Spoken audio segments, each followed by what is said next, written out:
오늘은 그 병렬 프로그래밍 GPU에서 어떻게 프로그래밍을 해야 되는지 그 기본적인 것들에 대해서 그 개념적으로 설명을 하려고 해요. 개념적, 컨셉추얼한 소개고요. 우선 여러분들이 이런 코드를 갖고 있다고 생각해 보세요. 이렇게 참 어렵지 않은 코드죠. 다 알고 있죠? 네? 딱 보면 너무 쉬워. 네? 이거 뭐 1학년만 돼도 관심 있는 학생이면 다 이해할 수 있는 어레이 두 개를 100개의 엘리먼트를 갖고 있는 어레이 두 개를 더하는 거예요. 그죠? 네. 굉장히 쉬운 건데, 근데 이거를 이제 이런 100개의 이터레이션 동안 시간을 소모하겠죠. 사실 루프가 매우 데이터 프로세싱의 비중이 높은 프로그램 같은 경우는 포르페 사이즈가 굉장히 클 수가 있잖아요. 1000번도 이터레이션 할 수 있고 10,000번도 이터레이션 할 수 있을 것 같아요. 근데 이제 이런 거대한 루프가 사실상 어떤 프로그램에게 있어서 어떤 바틀렉을 그 시간을 많이 차지하는 그런 부분이 될 수 있잖아요. 그래서 이런 부분은 이제 병렬화 가능하다면 병렬화를 해야 되는데, 자, 그래서 요거는 지금 보시면 알겠지만 각각의 이터레이션이 서로 관련성이 있나요? 디펜던시라고 하는 그런 의존성이 있는 코드인가요? 아니면 없는 코드인가요? 디펜던시가 있나요? 없나요? 이터레이션 없잖아요. 그죠? 만약에 ci는 뭐 ci-1 더하기 ai다 라고 하면 이전까지 어떤 계산했던 그 ci 값을 가지고 다시 ci를 계산하기 때문에 계속 디펜던시가 있을 거예요. 그죠? 근데 이 경우는 완벽하게 디펜던시가 없어요. 그죠? 그래서 100개의 이터레이션이 독립적으로 동시에 수행될 수 있는 코드인 거죠. 그죠? 맞죠, 여러분? 네. 그러면 이 경우에 이제 이런 코드를 10개의 코어로 이제 매핑하려고 해요. 지금 병렬성이 매우 높은 코드이기 때문에 이거를 10개의 병렬 코어에 매핑해서 수행시키면 뭐 빠른 성능 향상을 얻을 수 있을 거잖아요. 그래서 이제 이렇게 코어가 10개가 있어요. 0부터 9까지고 코어를 코어를 결정하는 이제 코어 인덱스가 있어요. 코어 0부터 코어 9까지. 그죠? 네. 그리고 데이터는 i는 1부터 100까지, 0부터 100부터 99까지 있는 거잖아요. 그 데이터 인덱스라고 볼 수 있을 거예요. 그죠? 어떤 어레이 엘리먼트 페어를 더하는가. 그죠? i가 0이면 a0 더하기 b0을 하는 거고, i가 10이면 a10 더하기 b10을 계산하는 거잖아요. 그죠? 그죠? 근데 그거를, 이 루프 코드를 이렇게, 10개의 코어로 매핑시킬 때 어떻게 매핑할 수 있느냐. 이게, 사실상 병렬 프로그래밍에 있어서 가장 중요한 포인트일 거예요. 데이터를 어떻게 코어로 매핑시킬 것인가. 그죠? 이 부분이 제일 중요해요. 그래서 여기에 보면 데이터를 어떻게 코어로 매핑시킬 것이냐. 이 매핑하기 위해서 우리가 데이터 인덱스를 쓸 수 있고 코어의 인덱스를 사용할 수 있을 거예요. 그죠? 어떤 데이터를 어떤 코어에 매핑할 것이냐. 그죠? 여기도 코어도 인덱스가 있어요. 0부터 9까지. 자, 이런 것들 지금 코어 인덱스하고 데이터 인덱스를 잘 관련시켜야 되거든요. 그죠? 관련시키는 게 병렬 프로그래밍의 거의 에브리띵이에요. 네? 거의 모든 것이에요. 자, 그러면 어떻게 하면 좋을까요? 우리가 굉장히 밸런스된 경우에는 이제 로드 밸런싱이 잘 돼 있는 경우에는 지금 우리가 계산해야 될 게 100개가 있는 거잖아요. 100개의 에디션이 있을 텐데 요거를 10개의 코어로 나누는 거니까 한 코어당 몇 개 연산을 하면 좋을까요? 몇 개의 이터레이션을 하면 좋을까요?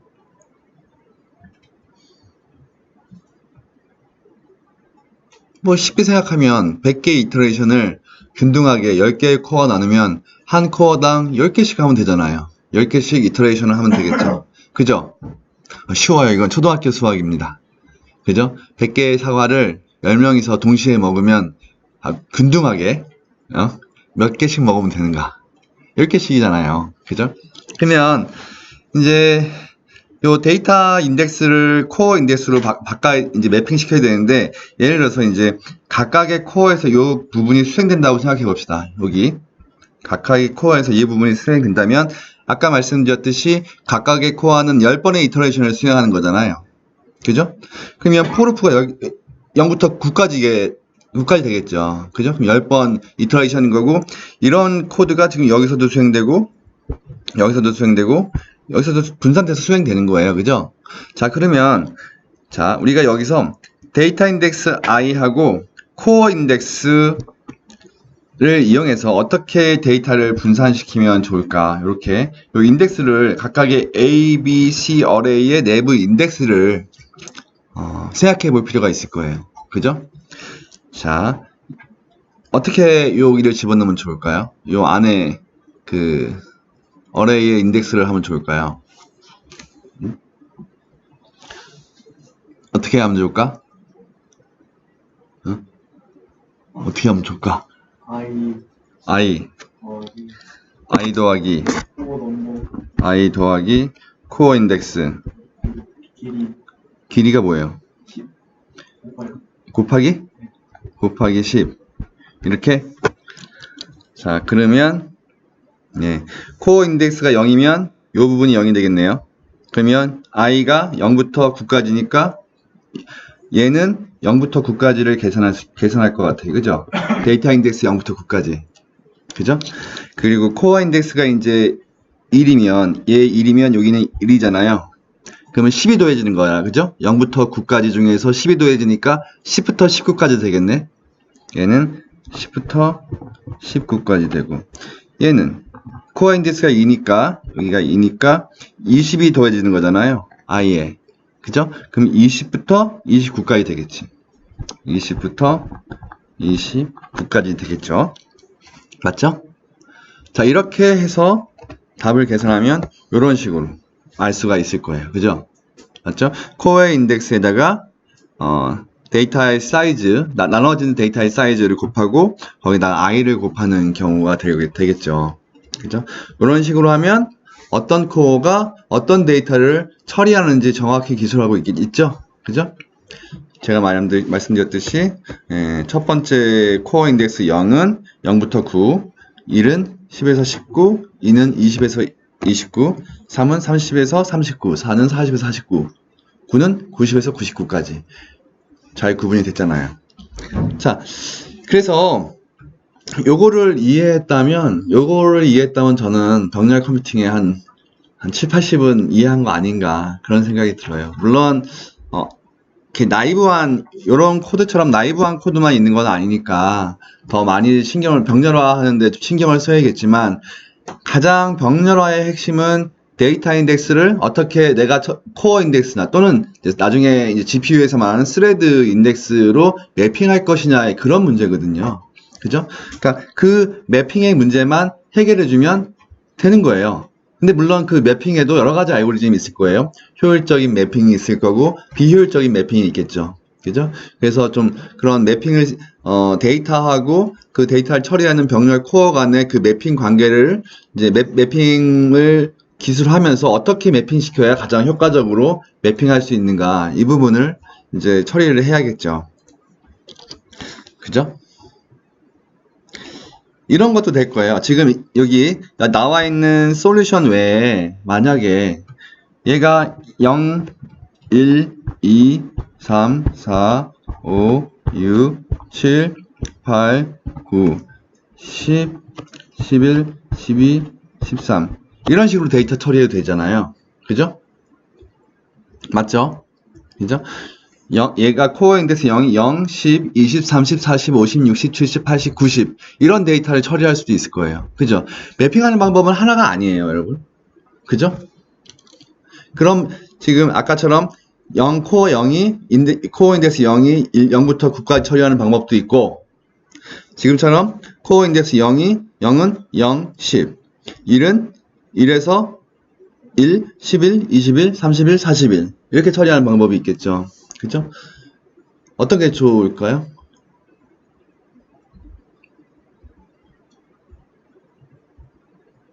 어떤 게 더 좋을까요?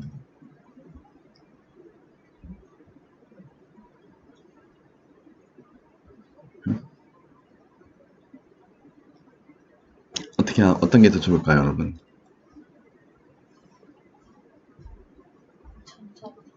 전자. 왜요? 이게 전자처럼 자기들이 연속된 있으니까 띄엄띄엄 있으니까 그죠. 연산적인 측면에서는 똑같은데 메모리 접근하는 데서 보면 차이가 있을 거예요. 그죠? 연속적인 데이터, 어레이 데이터를 접근하느냐 아니면 불연속적인 데이터를 접근하느냐 이렇게 있는데, 그래서 이 메모리가 여기 10개의 코어가 여기 메모리를 공유한다고 칩시다. 여기 어레이 데이터가 이렇게 연속적으로 있을 거 아니에요. 그죠? 그죠? 그럼 0부터 9까지면 요만큼을 한꺼번에 읽어서 0부터 9까지를 한꺼번에 읽어서 한 번에 가져올 수 있을 거예요. 그죠? 근데 0, 10, 20 이러면 여기 한 번 읽고 여기 한 번 읽고 여기 한 번 읽고 이렇게 띄엄띄엄 메모리를 접근해야 될 거 아니에요. 그러면 굉장히 비효율적으로 읽을 수밖에 없는 거죠. 여러분들 캐시 같은 거 알잖아요. 한꺼번에 시퀀셜한 어드레스에 있는 순차적으로 접근된 저장된 메모리에서 한꺼번에 읽어온 거, 주변 데이터 한꺼번에 읽어올 수 있잖아요. 그런 것들을 고려한다면 당연히 첫 번째 매핑이 더 효율적인 매핑이 되겠죠. 그죠? 그러니까 뭐 병렬 알고리즘을 만들면서 다양한 매핑을 생각할 수가 있을 거예요. 여러분들 아마 지금 이런 거는 단순하니까 뭐 2개 정도 생각할 수 있겠지만 좀 더 복잡한 알고리즘이 있다면 그걸 또 병렬화 하려고 한다면 사람마다 생각하는 게 다를 수 있기 때문에 다른 버전의 병렬 알고리즘이 나올 수 있고 성능도 다 다를 거라고요. 그죠? 근데 그런 것들 성능을 최적화하기 위해서는 또 이제 메모리 아키텍처라든가 이런 것들까지 다 한꺼번에 고려해야지 최종적으로 제일 좋은 성능의 최적 알고리즘을 만들 수 있지 않겠나, 그런 말씀을 드리고요.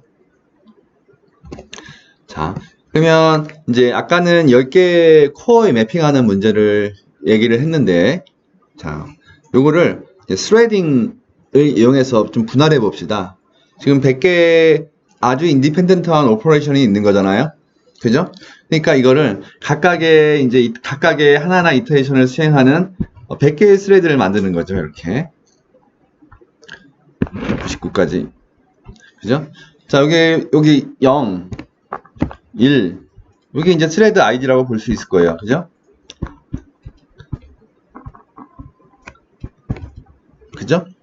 그죠? 100개의 스레드가 각각의 오퍼레이션을 수행하고 있는 거예요. 자기의 데이터로.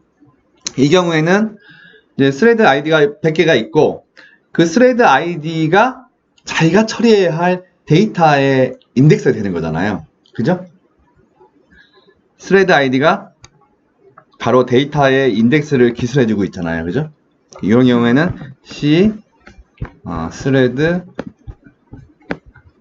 인덱스가 A 스레드 IDX B 스레드 IDX 이거와 똑같은 거잖아요. 지금 그죠? 맞죠 여러분? 그러니까 스레드 아이디를 알면 뭐 자기가 처리할 데이터를 이제 계산할 수가 있는 거죠. 자, 좀 넘어가서 그러면 이제 더 나아가서 이 100개의 스레드를 우리가 이제 GPU라는 구조로 가져오려고 하는데, GPU 구조를 좀 생각해 볼게요. GPU에는 코다 코어라고 하는 단순한 코어가 몇천 개 있다고 했잖아요. 그죠? 몇천 개 있다고 했잖아요. 그래서 그 코다 코어를 다른 말로는 어떤 스트림 프로세서라고 불러요. 스트림 프로세서, SP, 스트림 프로세서라고 불러요. 이렇게.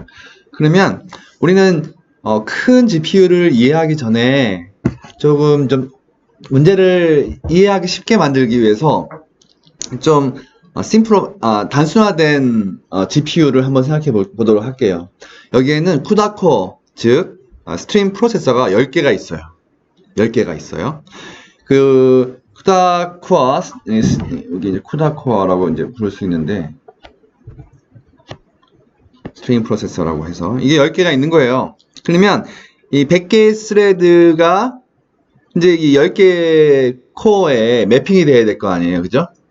스레드라는 게 이제 프로그램의 유닛이잖아요. 어떤 프로세스보다 작은 아주 가벼운 프로세스, 라이트웨이트 프로세스의 유닛인데 이게 100개가 있어요. 이것도 사실 코어를 할당받아야지 연산이 되는 거잖아요. 그죠? 그러니까 이제 우리는 이 각각의 스레드를 수행시키기 위해서는 이 스레드를 하드웨어에 매핑시켜야 되거든요. 근데 여기에는 이제 CUDA 코어가 10개가 있는 거야. 그러면 이제 이 매핑하는 문제는 이것도 매핑하는 거죠. 그죠? 100개의 사과를, 100개의 스레드를 10개의 코어에다 매핑하는 거예요. 어떤 스레드를 어떤 코어에 매핑할 것이냐. 그죠?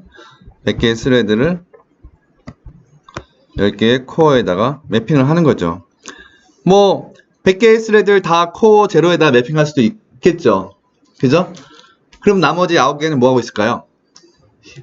쉬고 있죠. 아주 여유있게 아주 여유있게 쉬고 있을 거예요. 좋은 건가요? 좋지 않죠. 가능하면 유틸라이제이션, 모든 하드웨어 리소스들을 가능하면 풀리 워킹할 수 있도록 만들어주는 게 효과적인 알고리즘이겠죠. 그러면 마찬가지로 페어하게 로드 밸런싱이 잘 되도록 10개의 스레드씩 각각의 CUDA 코어에다 매핑하면 좋겠죠. 그죠? 근데 이 100개를 10개에 매핑하는 문제는 조합의 수가 굉장히 많잖아요. 그죠? 너무 복잡한 문제가 되나요? 100개의 스레드를 10개에 매핑하는 문제.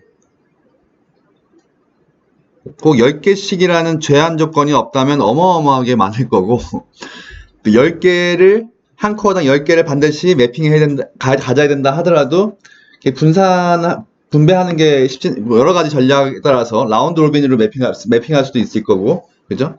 아니면 뭐 그냥 10개씩 퉁퉁퉁 잘라서 넣을 수도 있을 거고, 여러 가지 방법이 있겠지만, 복잡도가 좀 커요. 100개를 10개에 합당하는 거니까.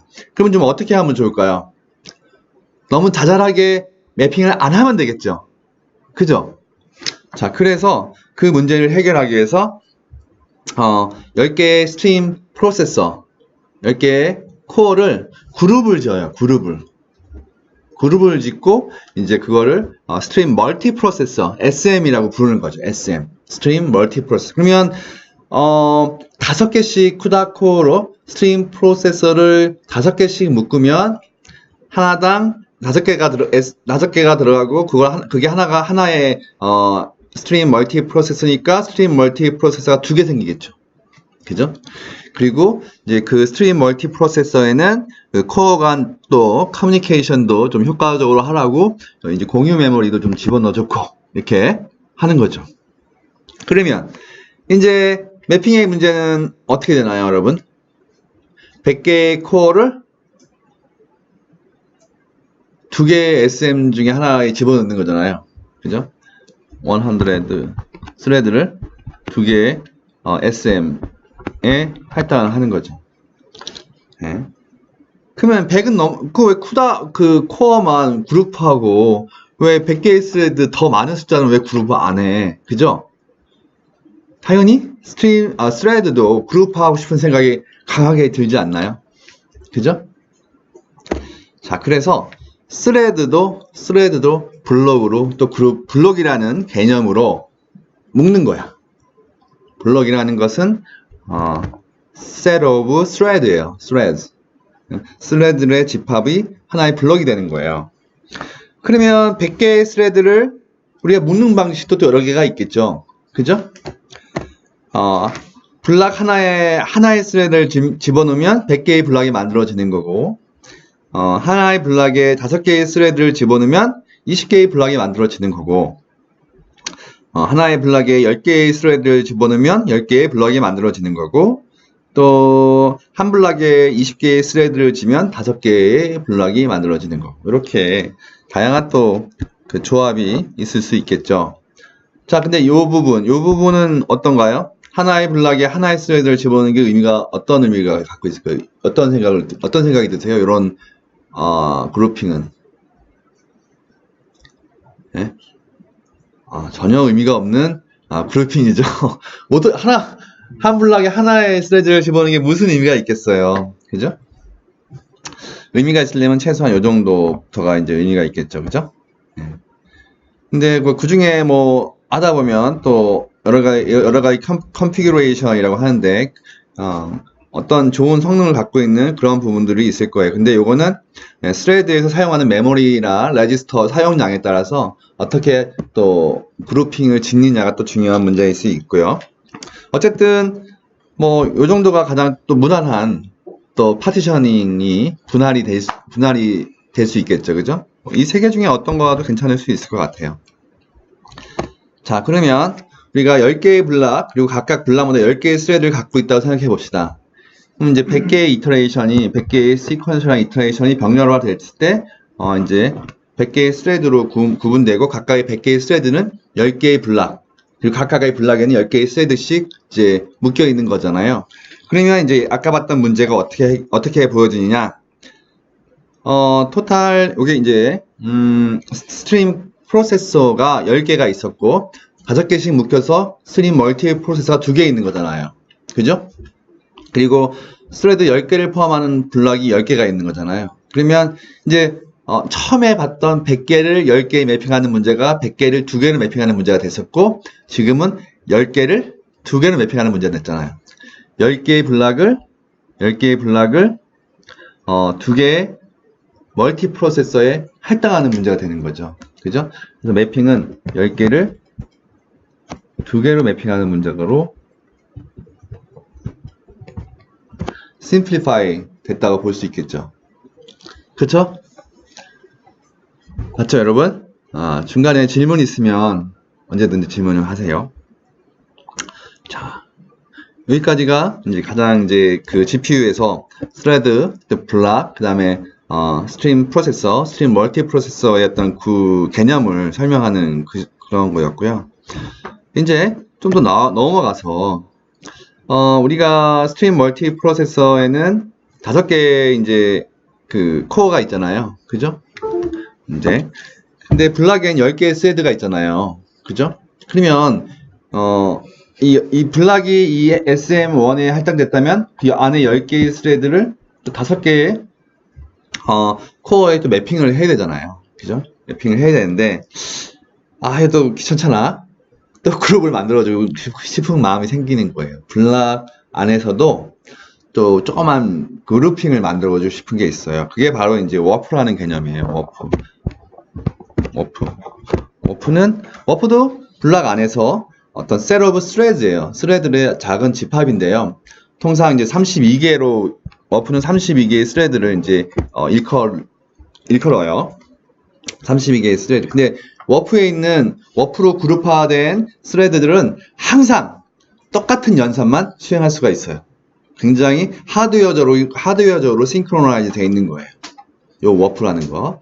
그러면 이제 여기서 만약에 우리가 이 블락에 10개의 스레드가 있으니까 이제 워프라는 것을 이제 2개를 만들 수 있을 거 아니에요. 만약에 워프가 5개의 이제 스레드라고 본다면, 원래는 훨씬 크지만 30개 정도 되지만, 그래서 이 블락에 워프가 2개가 있다고 볼 수 있겠죠. 그죠? 첫 번째 워프 제로는 스레드 0부터 스레드 4까지. 그리고 워프 1은 스레드 5부터 스레드 9까지. 그죠? 그죠? 그래서 블락 제로에는 워프 제로, 워프 1이 있고, 실제 SM에 할당될 때 워프 단위로 이제 할당을 하는 거죠. 그러면 이 5개가 워프 제로가 SM에 할당됐다는 얘기는 이 5개가 그대로 스레드 0, 스레드 1, 스레드 2, 스레드 3, 스레드 4 하다가 손에다가 스위칭 아웃 되려면 이제 워프 1이 다시 여기 매핑되면 얘는 5, 6, 7, 8, 9 스레드가 매핑돼서 수행을 할 수 있겠죠. 이런 식이 되는 거예요. 그죠? 혹시 질문 있나요?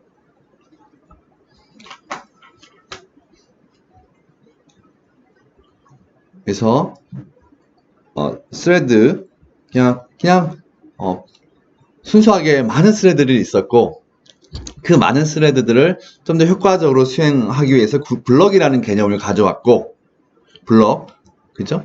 그다음에 블럭 안에서도 좀 이제 매핑의 어떤 기본 단위 스케줄링의 기본 단위로서 워프라는 개념을 또 가져왔어요. 이렇게 계층적으로 그죠? 그리고 이제 소프트웨어적인 관점에서 스레드, 블락, 워프 이런 개념이 있지만 하드웨어적에서도 스트림 프로세서를 이제 스트림 멀티 프로세서로 그룹화시키고 그런 이제 좀 그런 개념들이 나온 거죠. 이게 다예요. 쿠다에서는. 이 개념을 이해하면 실제 코딩할 때 많이 쉽게 할 수가 있게 되는 거죠. 사실 개념이 여기 다기 때문에. 자, 워프에 대해서도 여러분들이 이해하셨기를 바라고요. 워프가 하는 게 좀 재밌는 게 있는데 아까 제가 말씀드렸듯이 워프 안에 있는 스레드는 항상 똑같은 오퍼레이션을 수행해야 된다고 얘기했죠. 맞아요? 그죠? 똑같은 오퍼레이션을 수행해야 돼요. 그래서 나중에 GPU 프로그램 짜고 뭐 최적화할 때 워프 다이버전시라는 게 나와요. 워프 다이버전시라는 게 내가 워프에 있는 스레드들을 동시에 수행하고 싶은데 조건문을 잘못 쓰면 특히 뭐 케이스문 같은 거를 잘못 쓰면 완벽하게 순차적으로 수행될 수밖에 없는 상황이 나올 수도 있어요.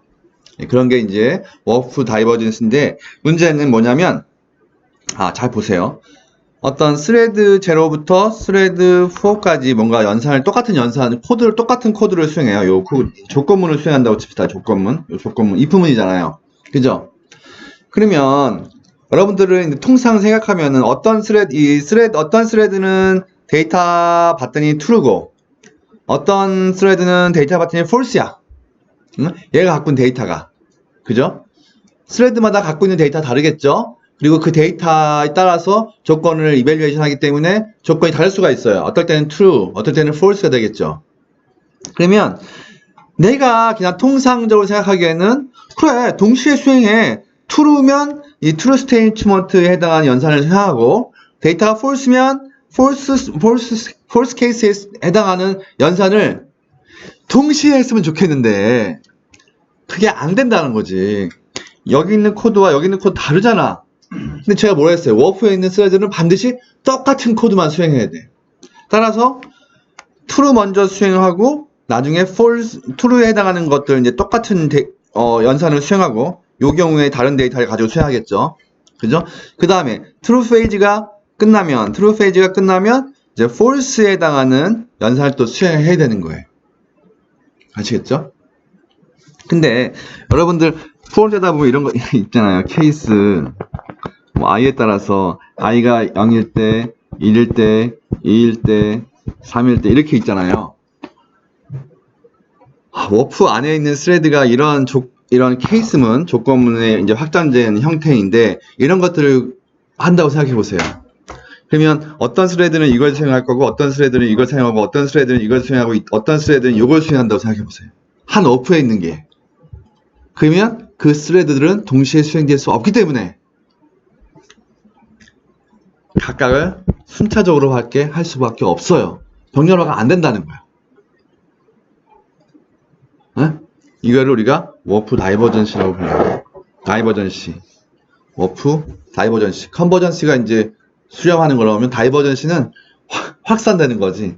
수렴이 안 되고. 하나로 수렴되는 게 아니라 굉장히 순차적화 되는 거예요. 순차적화 되는 거예요. very serialize 되는 거죠. serialize.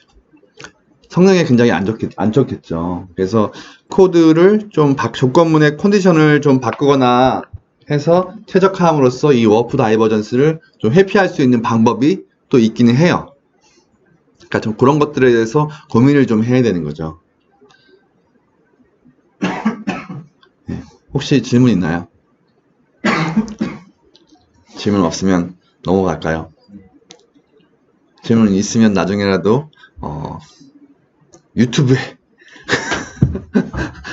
질문을 올려주시면 제가 답을 할게요. 메일도 보내주셔도 되고.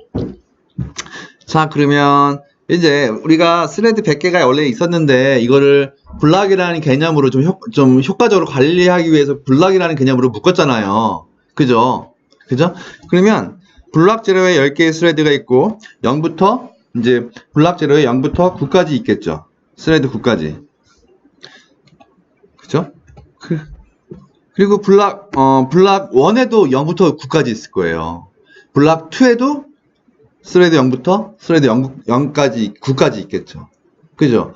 그러면 스레드 아이디만 보면 구분이 안 되는 경우가 있겠죠. 당연히 얘도 0이고 얘도 0이고 얘도 0이야.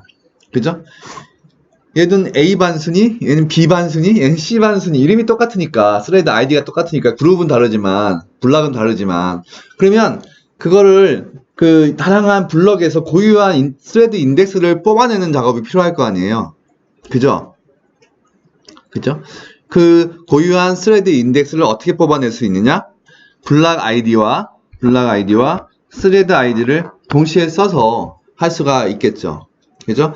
그래서 예를 들어서 얘에 해당하는 거, 얘에 해당하는 고유한 스레드 인덱스는 사실 이제 블락 인덱스 0을 집어넣고 얘는 스레드 인덱스 1이니까 고유한 인덱스는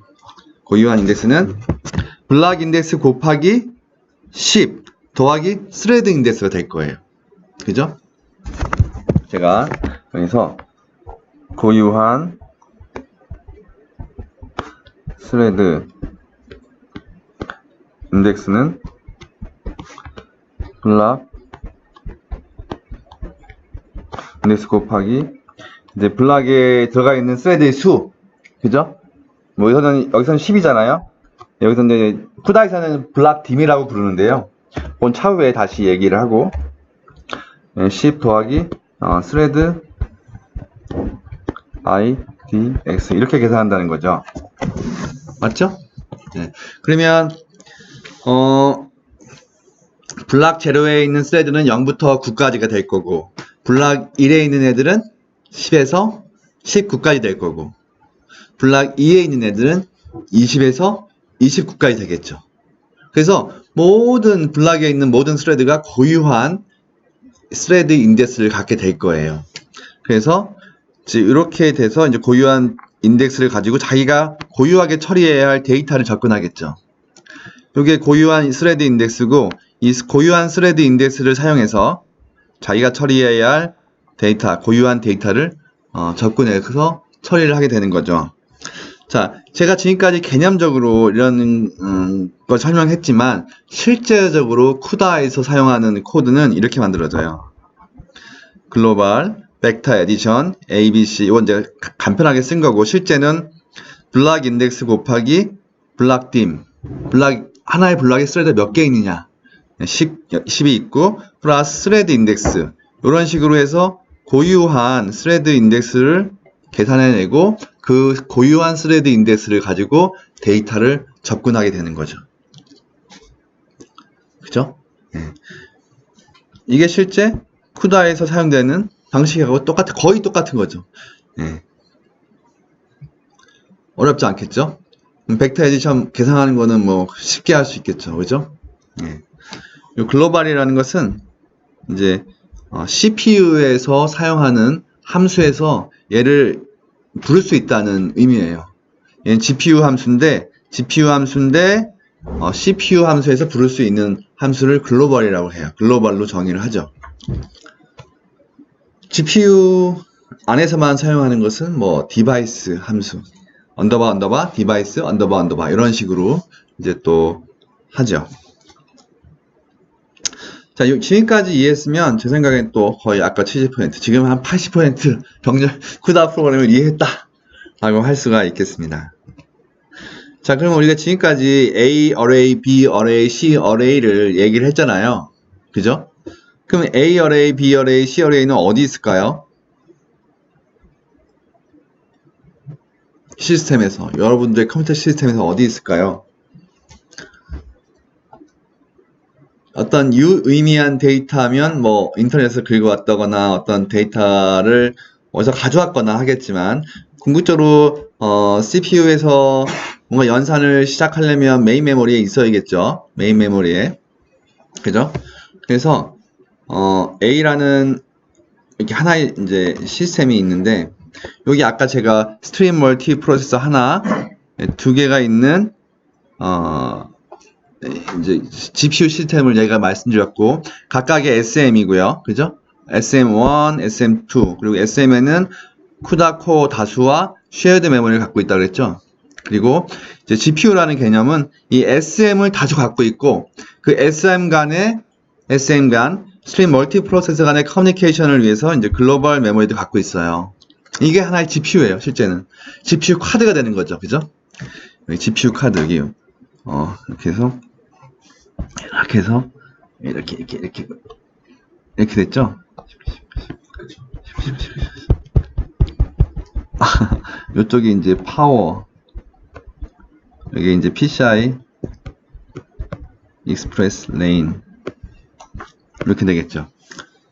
자, 그리고 이제 보시면 아까 PCI 익스프레스 봤죠? 슬롯하고 또 나온 것들, 요것들을 꽂 이제 CPU의 메인 보드에 GPU를 꽂으면 GPU를 사용할 수가 있게 되는 거죠.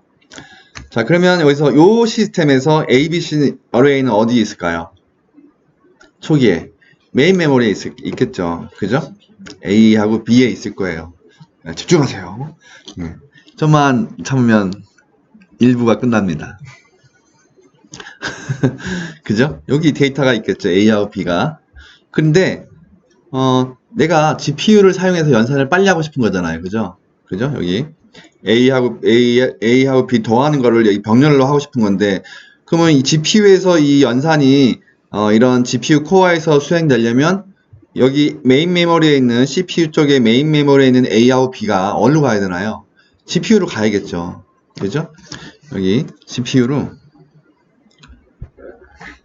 가야 되는 거죠. 그죠? A하고 B가 근데 메인 메모리에 있는 A하고 B를 GPU 쪽으로 보내려고 할 때 이 GPU 쪽의 글로벌 메모리에서 받아줘야 되잖아. 받아주기 위해서는 메모리 활동을 거기서 해야 되는 거 아니야. 그죠? 그 GPU 쪽 글로벌 메모리에 메모리를 할당을 해야 되는 거야. A하고 B를 A와 데이터와 B 데이터를 보낼 공간이 있어야 될 거 아니에요. 그죠? 그래서 우선 보내기 전에는 GPU 쪽에서 A와 B를 위한 메모리 할당을 하고, 그 다음에 데이터를 메인 글로벌 메모리로 보내는 거죠. 그죠? 그 다음에 연산하고 뒤지고 붓고, 그 다음 어떻게 해야 돼? 이제 결과를 C라는 어레이로 받아야 되잖아요. 그러니까 A, B 뿐만 아니라 C도 메모리를 할당해 놔야겠죠. 그리고 A, B, C를 메모리 할당하고 A, B를 보내고 연산을 병렬로 하고, 그 결과를 C에 이제 병렬로 저장을 하고, 그 다음에 어떻게 해야 돼? 다시 카피백 해야겠죠. C에 해당하는 거를 가져와야죠. 이렇게. 그죠?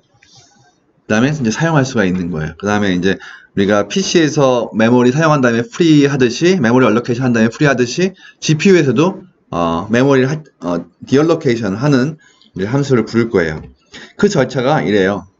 이제 CUDA 메모리 얼로케이션 첫 번째 CUDA 메모리 얼로케이션 하고, CUDA 멤 카피를 통해서 여기서 이제 CUDA 메모리 얼로케이션으로 A, B, C에 해당하는 메모리를 할당하고, CUDA 멤 카피를 통해서 메인 메모리에 있는 A, B를 카피하고, 그 다음에 커널 런치라는 것은 아까 그 벡터 아디션이라는 커널 있었죠. 글로벌 언더바 그 커널, 그게 여기서 수행되는 거예요. 벡터 아디션 수행돼서 결과가 병렬로 C에 저장이 되고, 그죠? 마지막으로 CUDA 멤 카피를 통해서 다시, 이때는 방향이 다를 거예요. 그죠? 두 번째 멤 카피는 메인 메모리에서 GPU 쪽으로 갔지만, 네 번째 멤 카피는 어때요? 방향이? GPU의 글로벌 메모리에서 CPU 쪽의 메인 메모리로 오는 거잖아요. 방향이 다르겠죠? 이렇게 오는 거예요. 이런 형식으로 우리가 CUDA 코드를 만들 수가 있는 거예요. 이런 템플릿이죠, 거의. 이렇게. 자, 그래서 요거를 한번 이그젬플을 가지고 쿠다, 헬로 쿠다라는 걸 가지고 이제 해볼게요. 여기에는 지금 기본적으로는,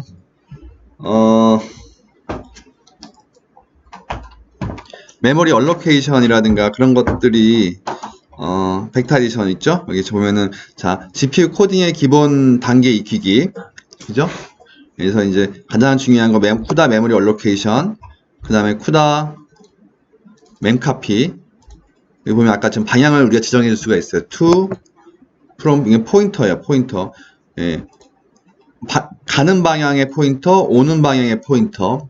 그 다음에 얼마나 많은 데이터를 카피할 것인가, 트랜스퍼 할 것인가. 그 다음에 방향, 호스트에서 디바이스로. 그 다음에 수행하고, GPU에서 CPU로 오는 경우에도 to 포인터, from 포인터, 얼마나 많은 데이터를 보낼 것인가. 아까는 첫 번째는 이제 커널을 부르기 전에는 데이터를 CPU에서 GPU로 보낼 때는 host to device였고요. 호스트가 이제 CPU예요. 디바이스가 GPU고요. 반대로 이제 결과를 다 한 다음에 결과를 CPU로 가져올 때는 쿠다 맨카피 device to host라는 이제 아규먼트를 줘서 방향을 지정할 수가 있겠죠. 그래서 자,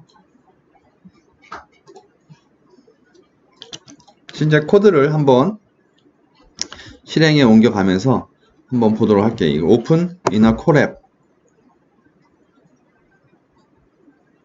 콜래버러토리에서 코드를 읽어서 여기서 한번 확인 좀 해주세요. 그 수정의 노트 옵션을 보면은 GPU가 사용되고 있는지를 좀 확인을 해야 돼요. 내가 GPU 코딩을 하는 거니까. 그죠?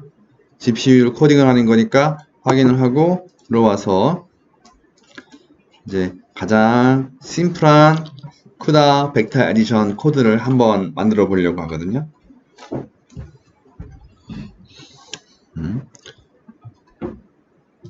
자, 그래서 이제 뭐 네임 쓰고 이제 제가 CPU 메인 메모리에 A, B, C가 있다고 했잖아요. 그죠? 그러면 호스트 쪽에 A, 그 다음에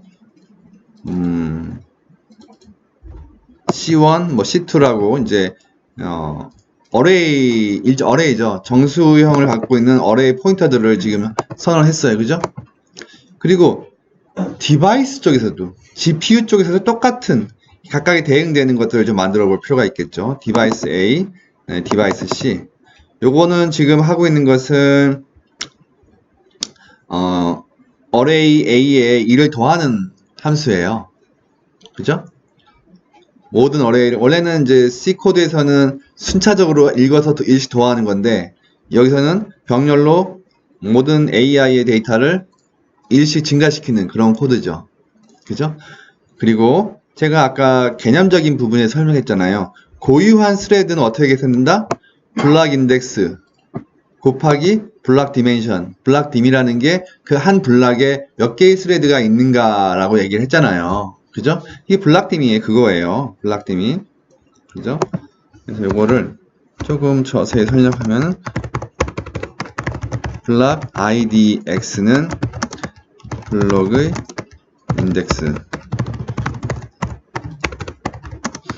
블락 DIM은 블록의 사이즈,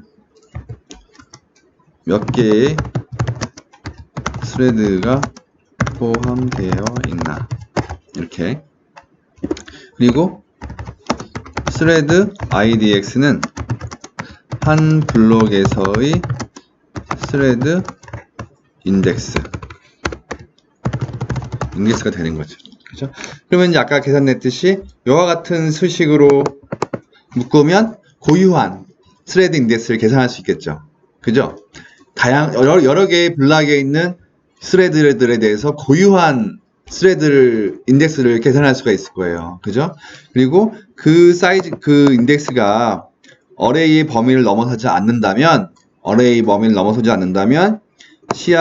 CI는 AI 플러스 1. 이 연산을 하는 거죠. 각각의 스레드들이. 그죠? 요거예요. 그죠? 자. 요거는 어떤 거예요? 그냥 포르풀 썼네요. 이거는 호스트에서 그냥 하는 거죠. 일반 여러분들이 하는 방식으로 CPU에서 어레이 값을 일시 증가시키는 방법이고, 보시면 여기는 포르프가 있어서 이제 오더가 n이지만 여기서는 어때요? 포르프가 없잖아요. 1이잖아요. 오더 1. 그죠? 이런 식이 되고, 이제 메인 함수에서 들어와서 사이즈는 벡터의 사이즈는 1024 곱하기 1024 밀리언 개겠죠? 밀리언. 그죠? 그러면 우리가 메모리 할당해야 될 바이트는 어떻게 돼요? 요 n 곱하기 우리가 데이터가 인트이기 때문에 size of int 하게 되겠죠. 4 곱해지겠죠. 그죠? 4 곱하기 1024 곱하기 1024 될 거예요. 그죠? 그 다음에 블락 사이즈 32라고 하면 뭐예요? 한 블락에 스레드를 32개 집어넣겠다. 이게 작은 거예요. 굉장히. 통상 이렇게 작게 집어넣지 않고요. 뭐 옛날에는 256, 지금은 512, 1024도 집어넣어요. 그러면 이제 전체 블락의 사이즈 32개면 그런 블락이 몇 개 필요하나요? 그러면 데이터가 이만큼 있기 때문에 32개씩 묶으면 n 나누기 블락 사이즈만큼 블럭이 필요하겠죠. 그죠? 1000명이 있고 한 반에 10명씩 들어가면 반이 몇 개 필요해요? 1000분의 10. 1000분의 10 맞나요? 10분의 1000. 아니지. 1000분의 10이지. 그래, 100개의 반이 필요한 거잖아. 그죠? 맞죠? 블락 사이즈가 30이고 데이터가 1024 곱하기 1024면 이 전체 사이즈를, 데이터의 사이즈를 블락 사이즈로 나누면 몇 개의 블락이 필요한지 알 수 있을 거예요. 그죠? 이게 지금 이게 나누면은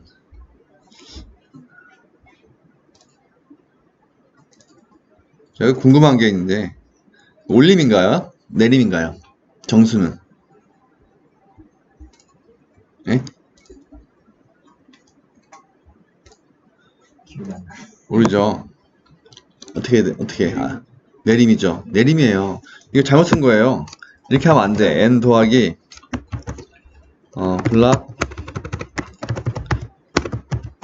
블락 사이즈 빼기 1 이렇게 해야지 아마 정확한 블락의 수를 계산할 수가 있을 거예요. 왜냐면 아까처럼 하면 1024가 있고 10으로 나누면 12개하고 4가 남잖아요. 그러면 몇 반이 만들어져야 돼? 13반이, 13개의 블락이 만들어져야 되는데, 아까처럼 하면 12개의 블락밖에 안 만들어지잖아요. 그죠? 그래서, 1001이면, 101이면, 한 반에 10명씩 들어가면, 100이면, 11반이 만들어져야 되잖아요. 그죠? 그렇게 올림 방식으로 하려면, 블락 사이즈 마이너스 1을 더해준 다음에 블락 사이즈로 나눠주면 돼요. 그러면 예를 들어서 이게 n이 101이다. 그리고 블락이 아까 12, 블락 사이즈가 10이었으니까 9를 더해주는 거잖아요. 그럼 110이 되겠죠. 그걸 10으로 나눠주면 11이 되는 거예요. 요게 그러면 n이 102면 어때요? 102면 100에다 9 더하면 111이잖아요. 그럼 10으로 나누면 11 똑같이 만들어지죠. 그죠? 이게 정수로 올림을 계산하는 하나의 방법이에요. 이렇게 해서 블락의 개수를 계산하고, 이제 CPU 쪽에 사용할 메모리를 할당하고 m 바이트만큼 3개. 그 다음에 호스트 이제 GPU 메모리를 할당하는 거예요. 그때는 CUDA 메몰록을 사용해요. 똑같죠. 메몰록 메모리 얼로케이션인데 이제 CUDA 쪽에서 CUDA 함수이기 때문에 CUDA 메몰록인 거예요. 그리고 이제 그때 GPU 디바이스에 해당하는 포인터 A, C가 있고 마찬가지로 사이즈 내가 할당할 데이터의 사이즈를 하는 거죠. 이쪽은 항상 더블 포인터가 돼야 되기 때문에 디바이스에다가 앰퍼센스를 집어넣었어요. 이미 디바이스 AC는 포인터잖아요. 그죠? 1차원 포인터이기 때문에 그 더블 포인터가 되기 때문에 요거 이제 그 포인터에 또 메모리 주소를 가져와서 집어넣은 거예요. 이렇게 한 다음에 이제 메모리 할당했으니까 카피해야죠. 이쪽이 2잖아요. 가는 곳 오는 곳, 호스트에서 디바이스로 이만큼의 데이터를 보내라. 그죠? 호스트의 디바이스로. 그 다음에 이제 아까 우리가 짰던 커널 함수를 부르는 거예요. 더하기 1 해주는 거. 이걸 부른다고요.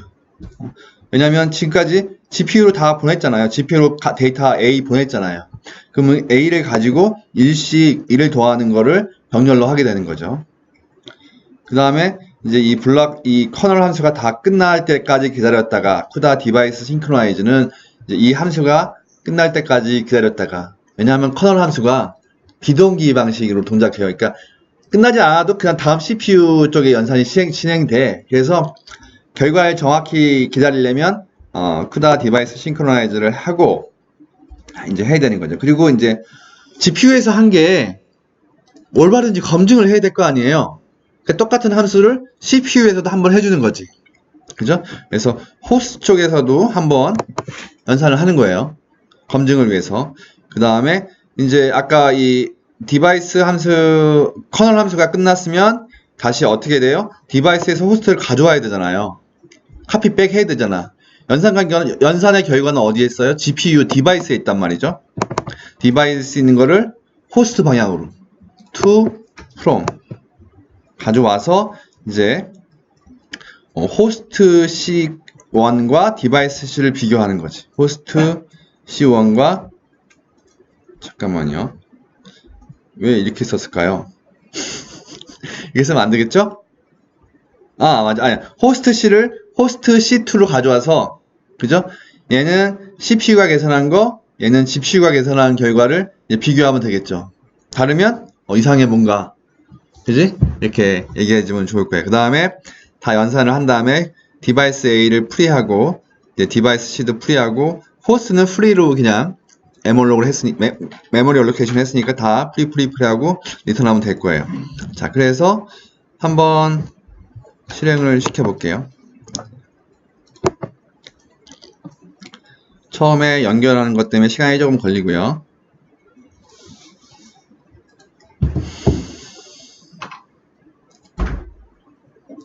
됐고, 이제 CUDA 베이직 CU, CUDA 코드가 나왔고요. 그 다음에 MVCC 컴파일러로 CUDA 베이직 코드를 이제 컴파일 하는 거죠. 컴파일이 완료됐고, 이제 CUDA 베이직을 수행시키면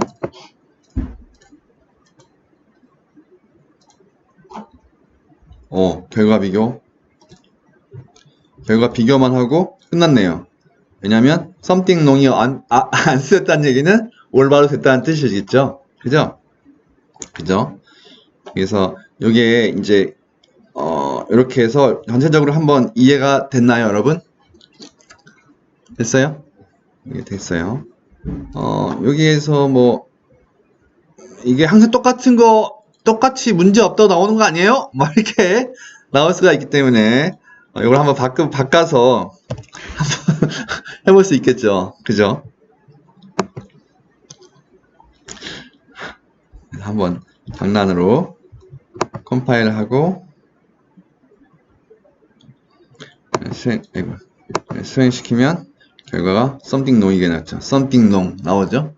이건 내가 사기가 아니라는 것을 보여주기 위한 코드고요. 자, 요게 굉장히 벡터 인크리먼트, 벡터 애드 1이라는 간단한 코드에 대해서 지금 설명을 했는데, 이제 이게 이제 또 GPU 사용할 때 MVProp이라는 이제 프로파일링 툴도 제공을 해요. 어떤 펑션이 얼마큼 수행 시간이 걸렸나를 볼 수가 있어요. 그래서 제가 다시 원래대로 이렇게 하고요.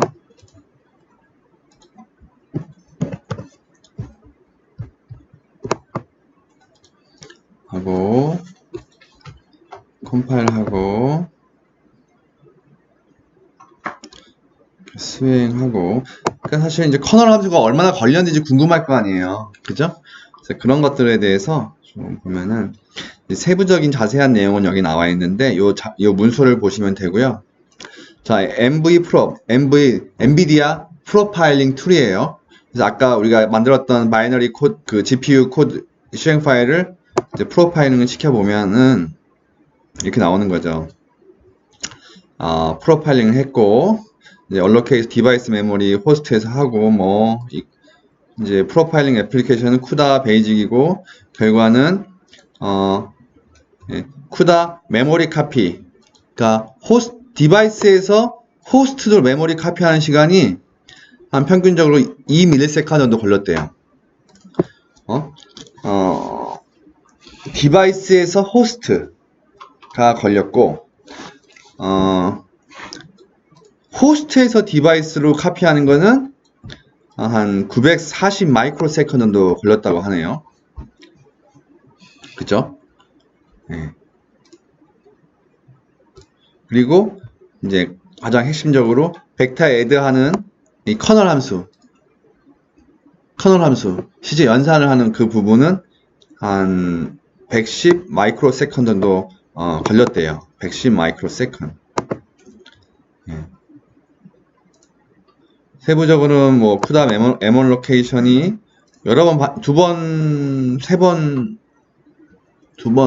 수행됐나요? 어쨌든 평균적으로 113ms, mem카피가 뭐 2.9ms 뭐 이렇게 됐는데, 싱크로나이즈가 뭐 152 마이크로세컨드 뭐 이렇게 됐는데, 이런 것들은 내부적으로 이제 수행된 우리가 보이지 않는 함수인 거죠. 근데